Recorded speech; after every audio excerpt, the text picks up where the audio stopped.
I like to work with people who aren't hurt or taking it the wrong way when you say, let's not do that. If both people are able to speak freely without fear of persecution, then you can get a lot more done and you can try a lot more things. And music is when you feel safe to just write something that sucks.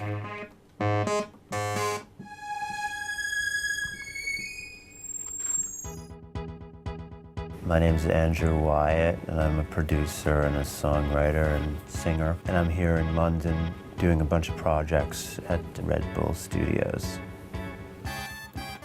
Today, I met my friend and sometime collaborator, Mark Ronson, in the studio, and we worked on a bunch of things. He had some things he wanted me to help him with, and I had some things I wanted him to help me with. Andrew has been so busy with his own band, Mike Snow, that, you know, it's rare that we've had a chance to get in the studio together like we usually do. So we're working on a remix for Depeche Mode, a remix of Personal Jesus. We decided to start with something that was a little bit, maybe a lyric that people wouldn't automatically know it was that song, and change it in some way so that it felt novel or at least somewhat confusing or distracting. I will deliver, you know, I'm a forgiver. That's the line we should take. Let's take that and pitch it up. And then try to create some tension before bringing in the moment in the song where everybody's gonna know what song it is. Need to confess, I will deliver, you know, I'm a forgiver. Woo, sounds dope. It sounds like Anthony. I think I met Andrew back in New York in probably like 2005. He was a really good friend of a friend of mine. We had so many things in common. Like, I think the thing that Andrew and I get on, we seem to like all the same stuff. Not only being one of my really closest friends, I'm a huge fan of him. He's an annoyingly huge talent. He can kind of play everything. He can sing beautifully. It's almost unfair.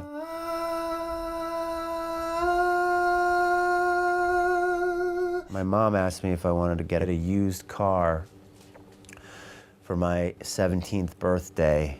I actually told her to get me, I got an 8-track cassette player. I didn't know anything about production, and so I got all those remastered Beatles albums on CD in the 90s. Got those, and I got all of Prince's records, and I started listening to production on that. I decided that I wanted to be a producer. Basically, I was really into hip-hop, so all my favorite producers, this is like the mid-90s, were people like DJ Premier from Gangstar and the RZA and the Bomb Squad. So production to me meant making a beat. It didn't mean like George Martin in a studio putting up microphones and learning how to mic a drum kit. And then I slowly learnt the rest of it just from hands-on learning, assisting, whatever. Those are the things that help you pick it up. And then you do, I will deliver, you know, I'm a forgiver, with that weird vocal effect on it. And then you do a drop, reach out, touch faith, boom, boom. Yeah, That would be sick. Sick, bro. We do a lot of things together, me and Mark. We like to ride bikes together. We go shopping for produce at the farmer's market. I'm just kidding. But we do a lot of music together in the studio, and he's one of those people that, I don't know why, but there's sort of like a, you know, telepathic thing going on. You never even scratch your head for a second to think about what you should do next. It just kind of is always obvious.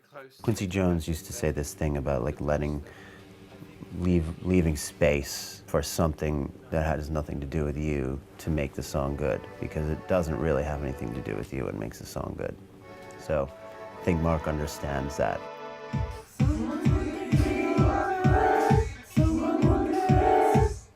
It's so evil.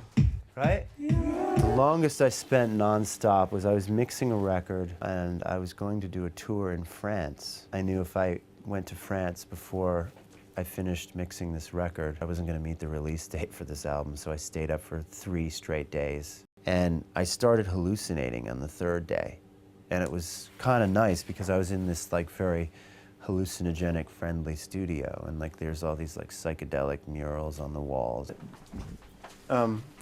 Keep the known vocal part with the be your own, like the, you know, the Depeche Mode sounding part to the end, you know? Okay. And like start with the falsetto thing Yeah. and like have this weird effect on it. So That it's is like, really what the cool. fuck is Yeah, this? yeah, It's totally. like, but it is actually Dave Yeah, singing. yeah. So, do I get writer's block anymore? No, I don't. I used to, but I think that my mind has so many like unfinished things in it that if one thing isn't going well, or if I can't think of something for that thing that's in my mind, I go to another part of my mind and I work on that thing. I think that that has something to do with having been through multiple cycles of having writer's block and wondering about what it is and realizing that it just boils down to fear. There's absolutely no reason why I think you need to feel like you have to be even feel like doing music all the time, you know? If you don't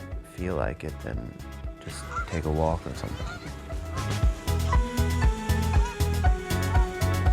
When I'm walking around, this is what happens, is when I'll just be walking around and yeah, I'll just sort of drift away and start doing something else with my mind, and then I just record it, and then I try to go back and figure it out, what I was doing later.